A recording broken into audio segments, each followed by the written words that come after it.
Ce soir, sur le divan d'Henri Chapier, Mélina Mercouri.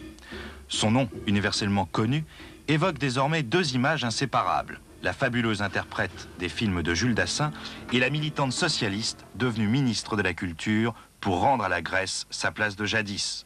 L'une et l'autre cohabitent depuis l'enfance. Petite fille d'un maire qui règne plus de 25 ans sur des administrés heureux et fille d'un député plusieurs fois ministre, la petite Mélina, fascinée par le discours politique dès l'âge de 5 ans, improvise ses propres déclamations devant un miroir.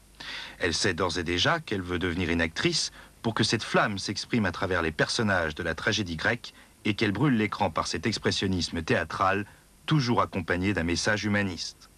Son entrée en scène sur le plan international s'effectue en 1955 au Festival de Cannes où Kako Yanis présente son premier film, Stella. Aussitôt, Mélina Mercouri impose au monde entier un tout autre visage de la Grèce. Adieu les cartes postales touristiques, voici venu le temps des révolutions culturelles. Sa rencontre avec Jules Dassin est décisive. Du triomphe de Jamais le dimanche jusqu'aux années d'exil pendant la dictature des colonels, il joue à ses côtés le rôle du metteur en scène, du partenaire idéologique et du véritable homme de sa vie.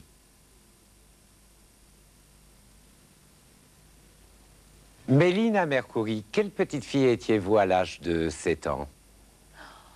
Oh, à l'âge de 7 ans, j'étais une petite fille assez anarchique, parce que déjà, l'homme que j'aimais le plus, qui était mon grand-père, m'avait donné un pouvoir extraordinaire à travers toute la famille.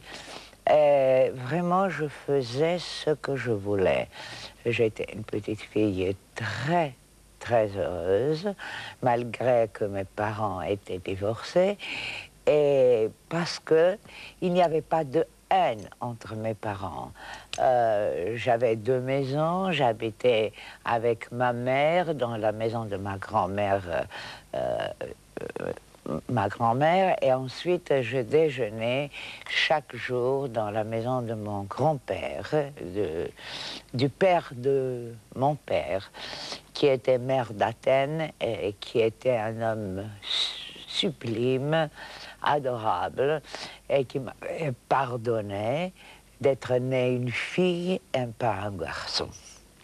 Alors justement, votre grand-père, le maire d'Athènes, a régné pendant 25 ans, je crois, sur la ville. Oui. Et vous n'étiez pas la seule à l'aimer. Il était très aimé par la population, non? Ah oui, il a été adoré par tous les Athéniens. C'était un homme superbe, vraiment superbe. Il était très brave, il était très beau, et il avait une conception d'adorer. Il était docteur et il adorait le peuple. C'est-à-dire, c'était une maison tellement ouverte à n'importe qui. Il y avait des grands poètes, il y avait des gens qui travaillaient, il y avait toutes... C'est pour ça que moi, j'ai jamais compris les classes. On m'avait appris, et il m'a appris, d'aimer tous les gens, de vraiment ne pas avoir peur et d'avoir une, si vous voulez, comme ça, les mains ouvertes pour tous les problèmes grecs qui existaient. Alors, vous n'étiez pas une enfant unique. Vous avez un frère qui s'appelle Spiros. Et est-ce que... comment s'est passée la relation avec lui? Est-ce un frère aîné ou un petit frère? Non, c'était un petit frère. Nous avons une différence d'âge de 3 ans, mais mes parents ont divorcé très vite. Et Spiro est né sans mon père, c'est-à-dire qu'il était parti de la maison. Mais si, avec mon grand-père, on avait dit que si c'était une fille qui serait née, je veux vous dire quelque chose, parce que je suis dans un moment où je dois parler ouvertement au public, et je suis très bien assise dans ce divan, j'adore ce divan d'ailleurs. On voulait tuer, parce que j'étais si jalouse de mon grand-père. Je ne pouvais pas supporter qu'il pourrait y avoir une autre fille et qu'il l'aurait aimée. comme ça, il sauvait l'enfant parce qu'il était né garçon, et on l'appelait son nom. Mais je ne l'ai jamais, je crois, laissé. Mon grand-père aimait Spiro comme moi. Mélina, en grec, c'est le diminutif d'Amalia, non, qui est votre prénom d'origine. Non, pas du tout.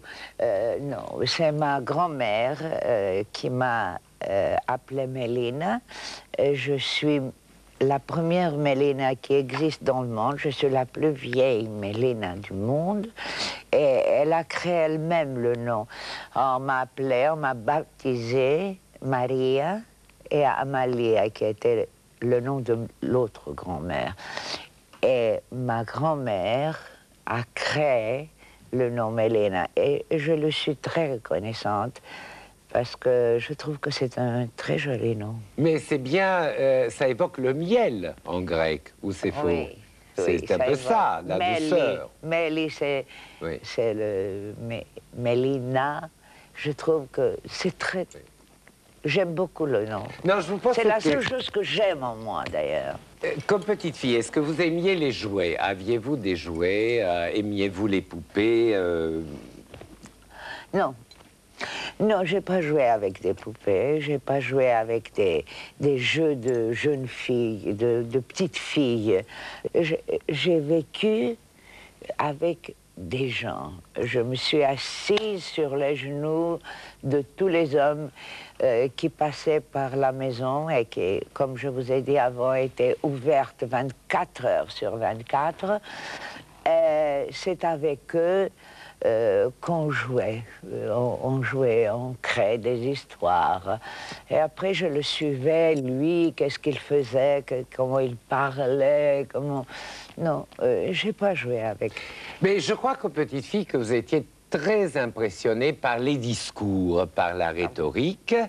Et ensuite, la légende dit que parfois, devant un miroir, à votre tour, vous improvisiez des scènes et des textes comme enfant. Est-ce que c'est vrai? J'ai compris que la parole et l'action font ont un pouvoir, ont une magie sur le peuple et sur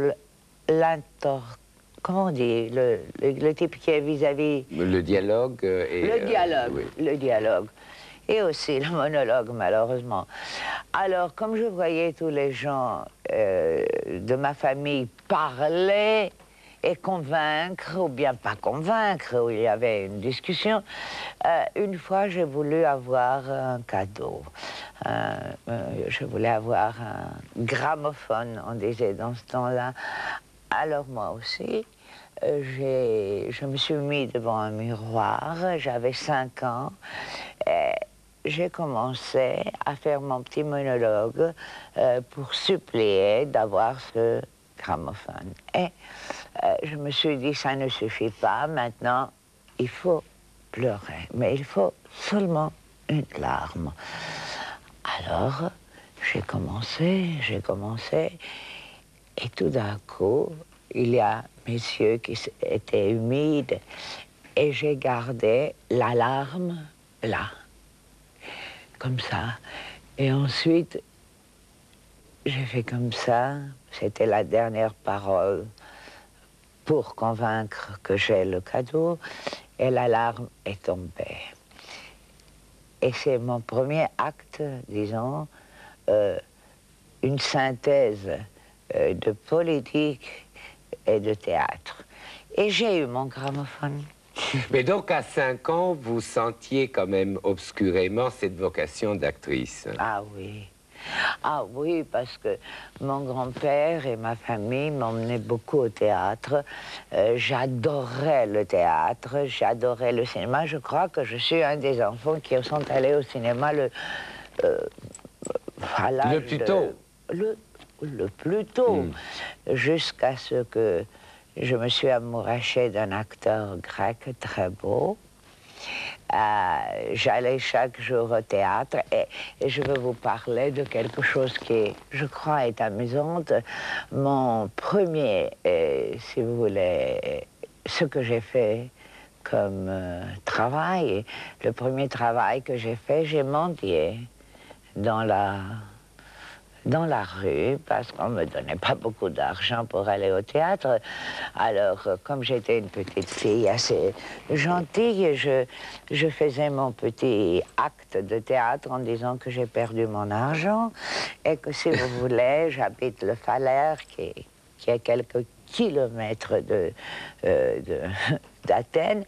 Et je disais, si vous voulez, donnez-moi quelque argent parce que j'ai honte, j'ai perdu mon argent. Alors on me donnait, c'est comme ça que j'achetais mes premiers billets pour le théâtre, pour voir cet homme que vous aimiez. Que j'adorais. Alors, Mélina, ce sont les Grecs qui ont inventé le théâtre et notamment la tragédie.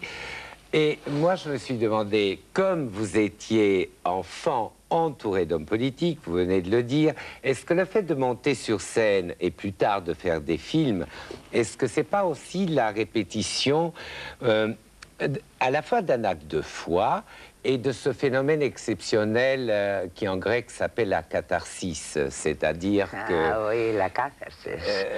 Oui, je le prononce mal. C'est un mot qu'on prononce beaucoup maintenant en Grèce, enfin, dans la politique. Oui, c'est une sorte de catharsis, mais... parce que quand tu fais du théâtre, tu cesses d'être Mélina. Tu es quelqu'un d'autre, tu sais. Et comme j'ai pas eu d'enfant, je crois que en jouant dans les répétitions et créant ou touchant l'âme d'un rôle, je crois que c'était une catharsis et en plus c'était une naissance.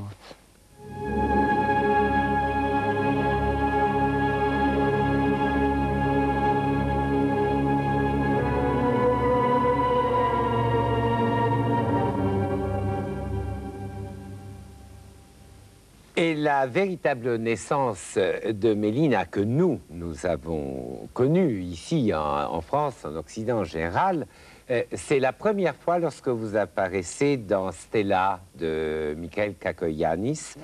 On le découvre en 55, ce film. Et là, pour les gens qui ont connu la Grèce et le cinéma grec, c'est une révolution culturelle, puisque c'est le portrait d'une femme libre, une sorte de dissidente opposée à l'esprit petit bourgeois. Donc c'était un acte complètement fou dans la Grèce de l'époque, j'imagine. Bien sûr. Oui, Stella est un film qui passe encore en Grèce, qui est un film très moderne pour les Grecs et que les jeunes, les étudiants, disons, ont pris des phrases de Stella qu'ils ont fait des slogans, comme par exemple, à la fin, mais je vais vous dire avant comment ça a été créé à un moment. Il y avait un très bon auteur, et je faisais à la radio Médée Danouille. Et j'avais les cheveux très courts, et il me dit, toi, mon petit garçon, parce qu'il m'appelait mon petit garçon, je veux t'écrire un rôle où tu seras vraiment, tu diras le nom que la Grèce doit dire quelquefois. Et il écrit Stella, et Kakoyannis voit la pièce, parce que c'était une pièce, et il fait le film. On fait le film, mais je dois dire que Stella m'appartient un peu, parce qu'avec Kakoyannis, ce qu'on a fait, c'est qu'il me faisait dire des phrases. Disons, comment tu aurais dit, Mélina, ça? Il y a une scène où je dis, je ne peux pas changer, chaque homme veut me changer. Eh bien, qu'est-ce que je suis? Un gramophone? Ça, c'était moi. Et beaucoup d'autres choses. Nous avons travaillé très bien. Et vraiment, c'était une révolution pour la Grèce. La femme qui dit non au mariage et qui préfère vivre avec l'être qu'elle aime comme des sauvages à cause de l'Église et tout ça. Et je suis ravie parce que la nouvelle génération grecque, et je suis sûre qu'ici aussi, Stella a quelque chose qui reste. Ce nom de Stella, de la façon dont elle le dit, est une chose assez bien.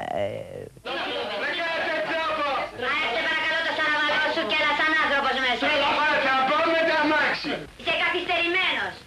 Άλλοι πριν από σένα μπήκαν με το σιδερόδρομο. Το κέφι μου κάνω, δεν είπαμε. Αν είσαι παλικάρι, να το κάνεις. Έλα, φύγε! Αυτός είναι σκούπα στο μετήσι. Μη κάνεις τρέλες, Στέλλα! Αν είσαι άντρας, έλα. Έρχομαι. Στέλλα!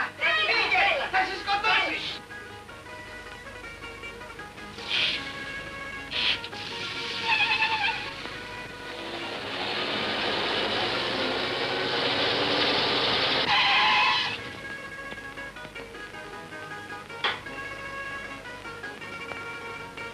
Κρίμα που είσαι όμορφη και σε λυπήθηκα. Κρίμα που όλοι οι ποδοσφαιριστές δεν είναι παλικάρια. Πώς θα ξέρεις ποιος είναι. Λένε πως την μπάλα την καταφέρνεις. Λοιπόν, τι θα γίνει με τα μάξι. Μας έφραξε την είσοδο. Πες μου που να τα αράξω. Που διάλο θέλεις. Έλα να μου δείξεις. Φοβάσαι.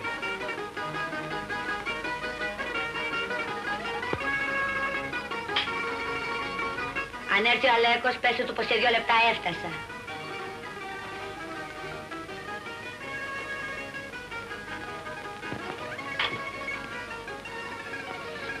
C'est aussi l'année on le montre à Cannes, c'est l'année où vous rencontrez Jules Dassin. Je ne sais pas si vous croyez aux prémonitions, aux choses qui se passent avant. Jules Dassin, il venait juste d'être victime du macartisme. Pas juste, 5 ans après. Oui. Oui, il ne faisait pas des films du tout. Il était poursuivi, on ne le laissait pas même faire un film ici, en France, ou en Italie, ou en Europe. Il a souffert beaucoup, mais il a tenu le coup et j'ai une grande admiration pour lui. Je l'ai trouvé sans passeport, d'ailleurs. Et il a fait le Rififi. Et le Rififi a été acclamé à Cannes.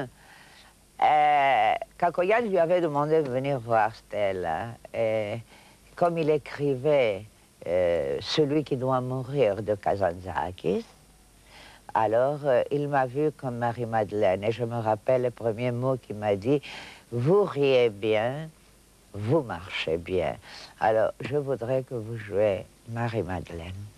Mais je voulais vous parler de ça et vous demander si vous ne croyez pas que l'épreuve qu'il avait subie, l'épreuve de l'exil, ne l'a pas stimulé sur le plan de la création. C'est paradoxal de dire ça, mais c'est vrai. Et ça revigorait Dassin. Et puis, en plus, votre rencontre, celle des 2 tempéraments, cette sorte d'alchimie qui continue, celui qui doit mourir, ensuite la loi de Vaillant, enfin... Il y a un monde que vous partagez à tous les niveaux, vous partagez ça. Écoutez, c'est extraordinaire qu'on a eu cette vie avec Dassin. Moi, j'étais l'enfant chéri de la Grèce, et lui était pas l'enfant chéri de son pays. Il a souffert beaucoup, il a montré une grande force, et je l'admire beaucoup, et ma rencontre avec lui a bouleversé, enfin, ce que j'étais. Ah, j'ai vu une autre vie, j'ai vu un autre homme, j'ai vu une autre façon de penser. Ah, et c'est très curieux parce qu'après des années, moi aussi, je n'avais pas de passeport. Comme avec Dassin, quand on voyageait, on restait à la queue, à la fin, parce qu'il n'avait pas de... lui avait donné un traité de voyage, comment on dit ça? Oui, un laissez-passer. Un laissez-passer. Alors... moi aussi, j'avais un laissez-passer pendant des années. Alors, on riait beaucoup, comme on avait la même... le même destin, mais oui. Et l'exil pour lui, l'exil pour moi.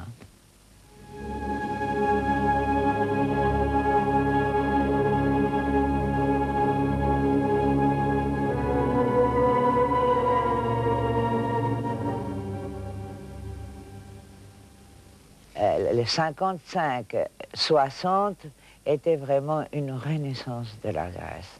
C'est ça dont on a eu peur. Ah. Et ensuite, jusqu'en 1900, toute cette époque, 55 jusqu'à 67, on a eu la dictature, c'était une époque où la Grèce respirait, où la Grèce était talentée, où la Grèce était sensible, où on parlait de la démocratie, où les talents surgissaient de partout. Oui. Mais Mélina, moi je voulais vous demander, il y a une chose très intéressante chez vous, lorsque vous êtes au sommet de la célébrité, que vous faites des films, qu'on vous demande des chansons, vous ne vous êtes jamais comporté comme un monstre sacré, comme on dit. Vous n'avez jamais oublié vos objectifs. C'est ça qui est fascinant. Vous deviez avoir aussi peut-être le pressentiment qu'il fallait s'assurer que cette liberté dure, non? Écoutez, moi j'ai eu beaucoup de chance. J'ai vécu dans une maison où on parlait du peuple et les œuvres qu'on va faire pour le peuple. Mon éducation était telle que je ne pouvais pas prendre des grands airs. C'était la punition parfaite, c'était le dégoût si je prenais des petites airs de petites princesses. Il n'y avait pas de ça. Ensuite, j'ai rencontré des gens dans ma vie qui étaient formidables, que j'ai appris des choses extraordinaires de. Et il y a la rencontre avec Julie, avec Dassin, où jamais ce serait atroce de jouer à la vedette, jouer à la star. Qu'est-ce que ça veut dire tout ça? C'est de la blague et c'est de second class, comme on dit. Oui, c'est un peu bon marché. Je ne dirais pas bon marché parce que je ne veux pas parler des autres, mais c'était mal vu, c'était ridicule. Il y avait un petit côté ridicule. Alors, j'ai jamais joué la star.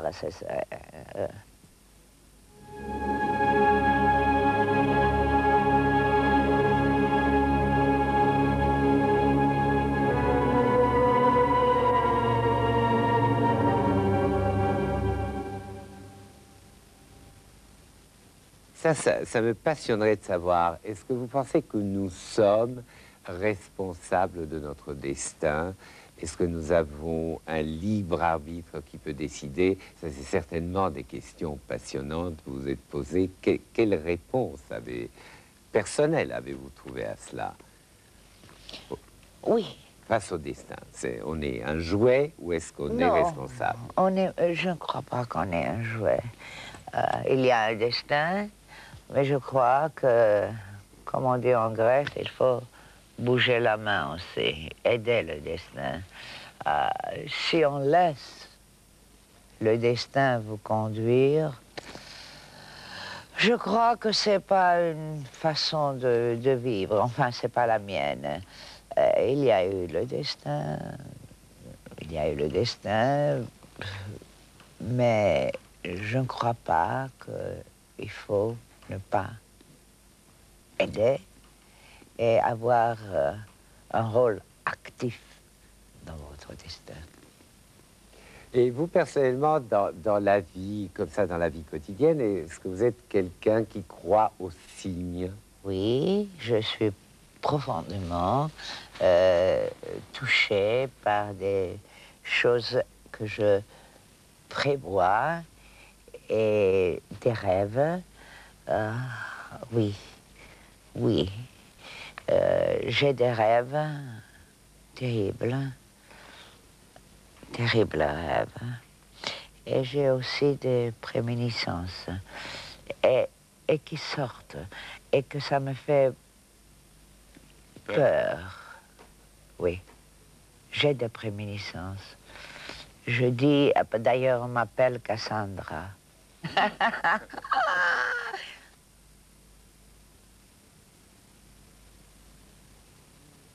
Les Français, le monde entier, a surtout retenu jamais le dimanche.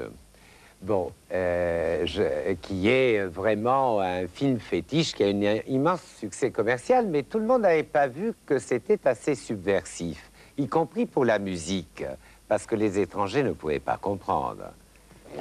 Ça vient de l'Asie mineure et ça vient aussi du Byzance, je crois, le bouzouki.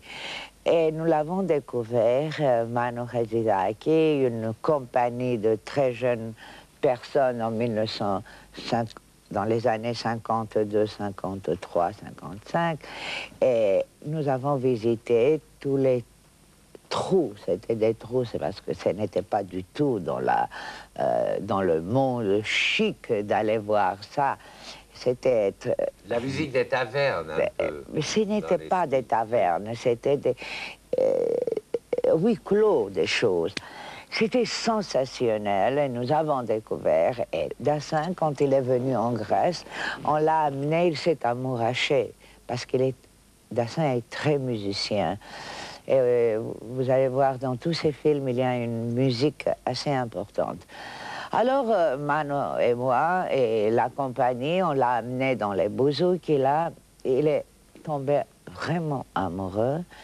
Et c'est comme ça qu'on a fait Jamais le dimanche avec toute cette musique de Mano qui vraiment vient, la source vient de l'Asie mineure et de Byzance.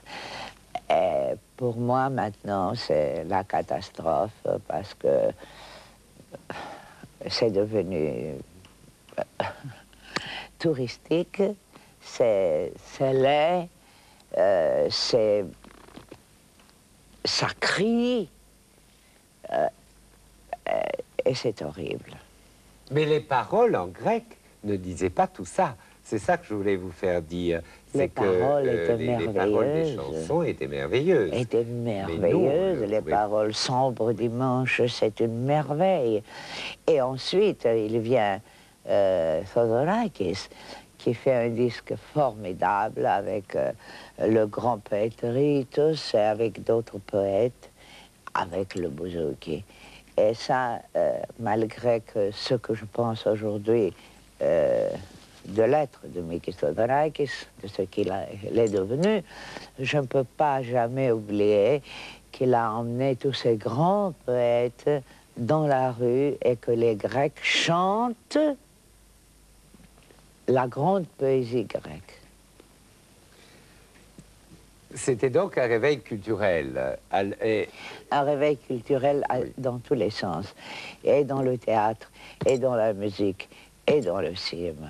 J'ai envie de vous rappeler une anecdote importante sur le plan symbolique. Nous étions en avril 67, je crois, 10 ou 12 jours avant le coup d'État, et vous étiez à Broadway au moment de Il y a Darling, et qu'est-ce que vous apercevez? C'est l'Office du tourisme grec qui avait fait une photo, ça s'appelait Mercury in Greece. Et on voyait Mélina et le Parthénon. Et là, c'est là votre premier acte de rébellion, parce qu'on vous a demandé, mais alors il faut aller en Grèce, et vous avez dit non.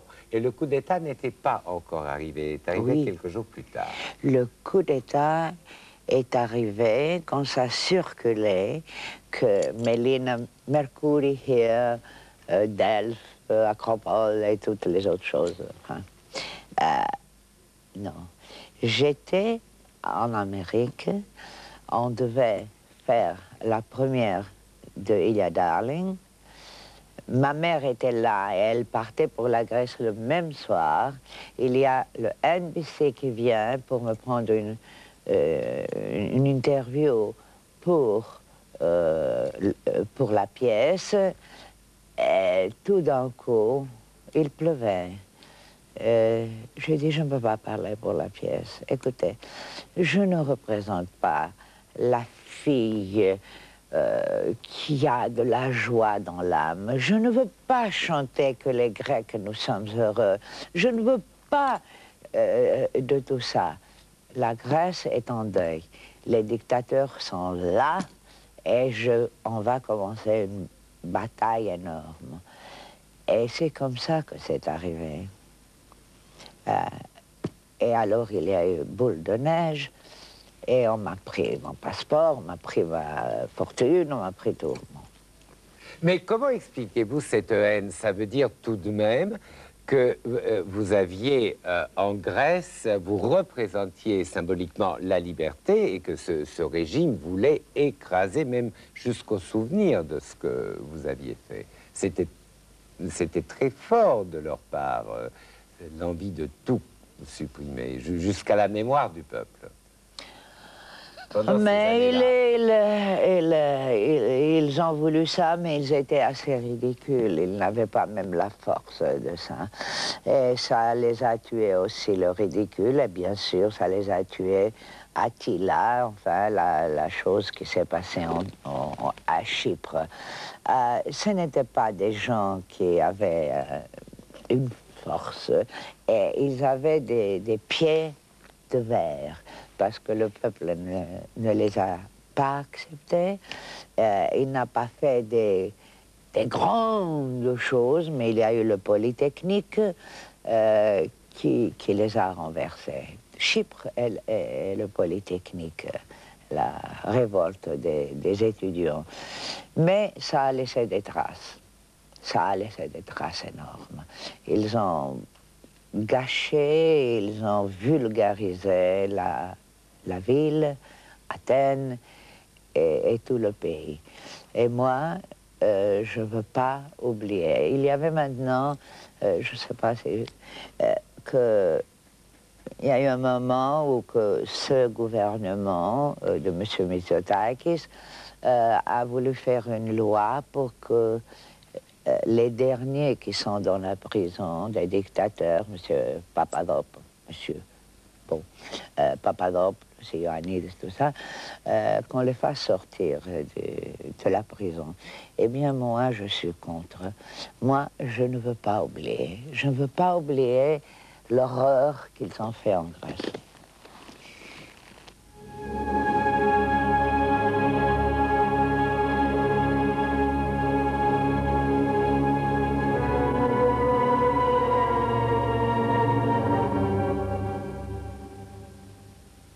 Pendant les années d'exil, vous avez préparé un peu le retour, du moins psychiquement et affectivement, ce retour de la Grèce à la démocratie. Et puis, il y a une date symbolique, je crois que c'est le 18 octobre, c'est votre anniversaire. Et puis, ce jour-là, vous devenez ministre de la Culture dans un pays où il faut tout reprendre à zéro. Alors, avez-vous hésité une seconde lorsqu'on vous propose ça? Lorsqu'on vous dit, voilà. Écoutez, quand je suis rentrée en Grèce, je me suis demandé, est-ce que je continue ma carrière d'actrice ou bien je continue ce que j'ai fait pendant la Résistance.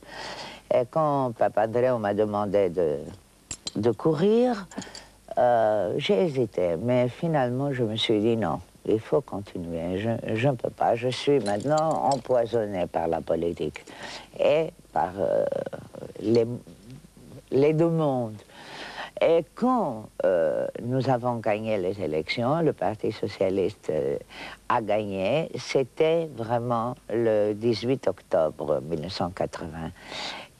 Et je crois, on a écrit même une chanson, je suis née le 18 octobre avec le socialisme, c'était formidable. Quand il m'a demandé, c'était tout de suite, d'être ministre de la Culture, je dînais. Il y avait Dassin, il me dit, écoute, c'est une très grande résolution ce que tu fais. Tu ne sais pas gouverner, tu n'as pas d'expérience. Et entre la table et le téléphone, j'ai hésité, mais paf, le téléphone, j'ai dit oui. J'ai dit oui parce que je savais que j'allais bien faire, que j'allais choisir des gens bien. Et finalement, je ne regrette pas. Je ne regrette rien, comme Edith Piaf. J'ai bien fait d'être ministre de la Culture pour 8 ans. Mais vous aviez vécu l'expérience aussi socialiste française, parce que quelques mois auparavant, vous avez vécu l'élection de François Mitterrand, Jack Lang qui arrivent au ministère. Et après, je suppose qu'ils vous ont encouragé, eux aussi. Oh, c'est pas ça. L'amitié commence avant, quand il faisait les élections. Alors, on m'a demandé de venir ici, et comme j'étais assez connue et que la France m'avait pris dans ses bras, finalement, j'ai travaillé beaucoup pour le Parti socialiste. Je suis allée dans toutes les villes pour parler pour le président Mitterrand, pour Jacques Lang, c'est Lang qui faisait la propagande. Et je suis venue 13 fois, je me rappelle. Et j'étais ici, c'était formidable.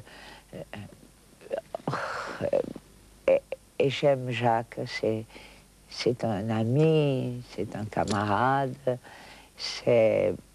on s'est aidé beaucoup pendant qu'on était ministre. Je vous fais parler de ça pour une autre raison, c'est que c'est très curieux, mais quand vous avez été nommé, juste quelque temps après eux, en définitive, on a senti un rapprochement franco-grec, c'est-à-dire il y a eu beaucoup d'échanges et oui, un peu sentimentaux et pas uniquement artistiques, c'est ça que je voulais dire. Non, c'était très politique. Je trouve que oui, la France et la Grèce ont des liens extraordinaires, pas seulement dans les choses culturelles, mais partout. Je pense que c'est une continuation de la Grèce formidable et merveilleuse. Moi, c'est ma seconde patrie parce que j'ai vécu ici, j'ai souffert ici, j'adore la France, mais je pense que c'est pas sentimental, c'est juste, c'est politique, c'est bien. Et que la France doit nous aider et doit coopérer pour nous les moments où nous sommes dans des grandes difficultés. Mélina, je voulais vous demander si finalement, au moment de toute cette bagarre autour des frises du Parthénon, de leur retour en Grèce, est-ce que cette querelle n'a pas masqué beaucoup d'autres choses que vous avez faites, vous, pendant ces années au ministère, puisque vous aviez remarqué, je me souviens, vous avez dit, il y a encore dans mon pays des analphabètes. Vous avez fait beaucoup de choses pour la création. C'est vrai. Pas tellement, mais quand même s'il y a une personne analphabète dans un pays d'Europe, et dans la Grèce, c'est quelque chose d'horrible. Ce gouvernement, en étant en dehors de la Grèce, je ne veux pas parler mal, mais je ne peux pas dire qu'ils font beaucoup pour l'éducation. D'ailleurs, l'année dernière, les enfants de 16 ans ont fait une immense, comment on dit ça, soulèvement, qui a rappelé le mois de mai ici. Et c'était si joli parce qu'ils étaient si jeunes et si courageux, si beaux. Oui, c'est vrai que l'éducation doit faire beaucoup de choses pour la Grèce. Mais moi, je n'étais pas ministre de l'Éducation, moi j'étais un ministre de la Culture, et ce que je devais protéger, c'est les choses, les monuments anciens, et surtout avoir, on revient dans un film de Stella qu'on dit, dire non, non madame Thatcher, non, il faut que ces marbres reviennent dans un monument qui est debout et que vous avez complètement ruiné, que vous avez démartelé, on dit démartelé. Démantelé. Oui. Démantelé, voilà.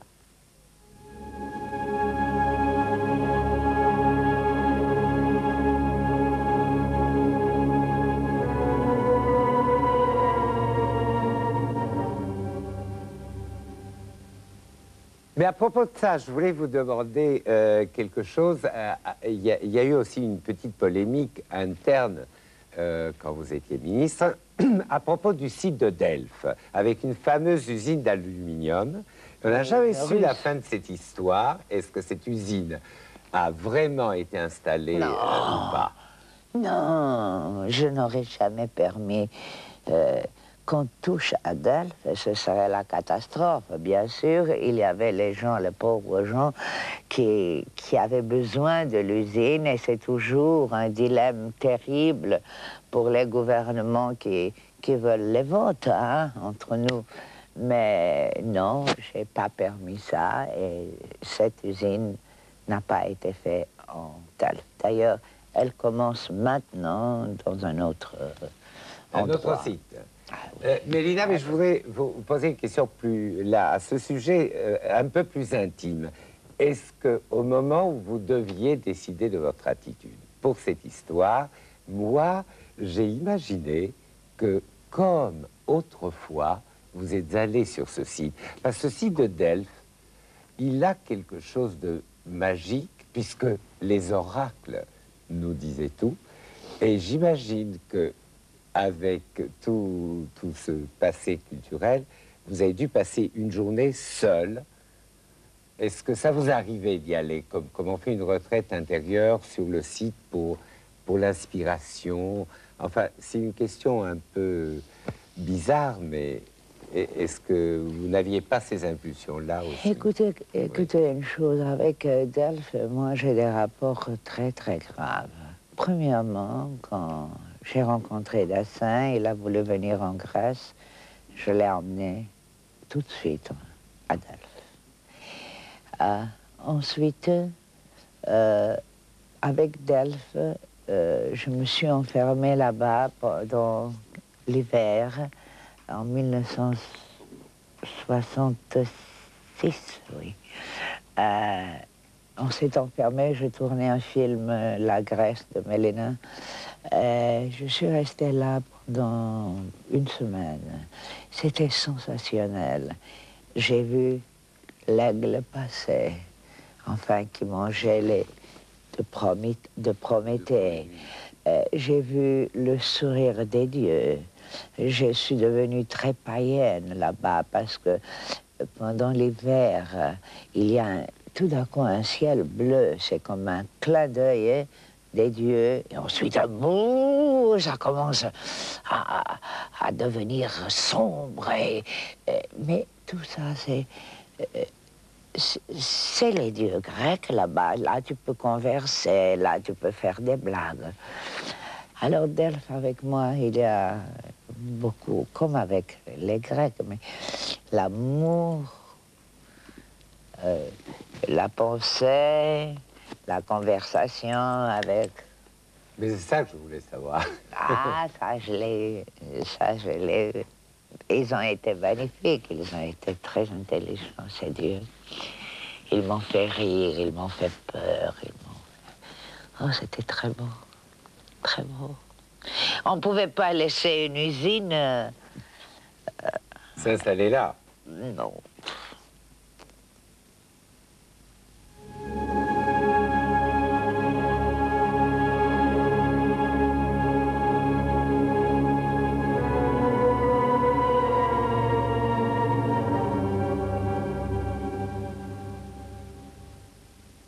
Nous n'avons pas parlé d'une chose qui est très passionnante, c'est ce que vous avez dit un jour de l'amour, vous, personnellement.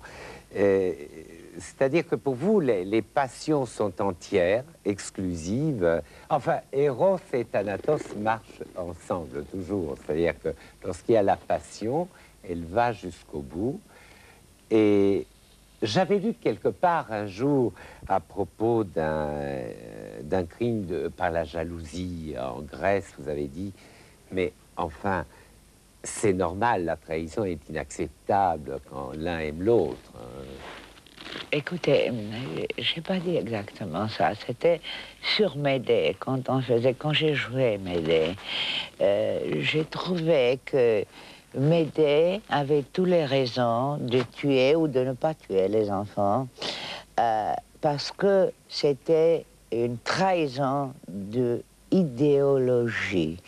Et moi, j'ai joué Médée comme une femme qui croit au couple, qui a tout fait pour le couple, qu'elle est en exil, qu'elle est seule, qu'elle est l'étrangère, et qu'elle a toutes les raisons de même de tuer. Parce que il était un traître, Jason. Ce n'était pas Jason, vous dites en français. Oui. Ouais. Il était mesquin envers elle. Il était quelqu'un de vraiment atroce. Et je pense que quand nous avons joué le théâtre, quand j'ai fait le théâtre de Médée, je trouve qu'il y a du Che Guevara dans Médée. C'est une révolutionnaire, c'est une femme terriblement instruite, savante. Elle a donné tout pour ça. Et tout d'un coup, tout est fini. Et on lui propose, Jason lui propose même qu'elle soit sa maîtresse à peu près. Et non. Et moi, je pense que Médée n'a pas tué les enfants dans une façon, vous savez, réalistique, réaliste. Alors je l'ai joué comme une révolutionnaire qui est trahie par la révolution. Ouais. Quel est chez vous votre talent d'Achille, selon vous? Qu'est-ce qui est le point faible de Méline dans la vie Est-ce qu'il y a un point faible? La vulnérabilité. La vulnérabilité, c'est l'extrême chose que j'ai. J'ai pas la solitude, je ne la veux pas. Je crains la solitude. Je croyais que j'aurais peur des maladies, je n'ai pas. Ça m'a étonnée. J'ai peur de ne pas être aimée. Voilà. J'ai peur de ne pas être aimée. Et parce que je ne pourrais pas vivre seule et sans être aimée. Je veux l'amour. L'amour des gens, l'amour de l'amitié, l'amour de... J'aime qu'on m'appelle Méline. Hein. J'aime quand je marche dans la rue, même en France. Hier, j'ai eu une rencontre sensationnelle. Nous sommes allés dans un petit bistrot et il y a le garçon qui nous servait et il m'appelait Mélina. Alors là, moi, je fonds. Seule, je ne serais pas bien. Ça, c'est mon grand défaut.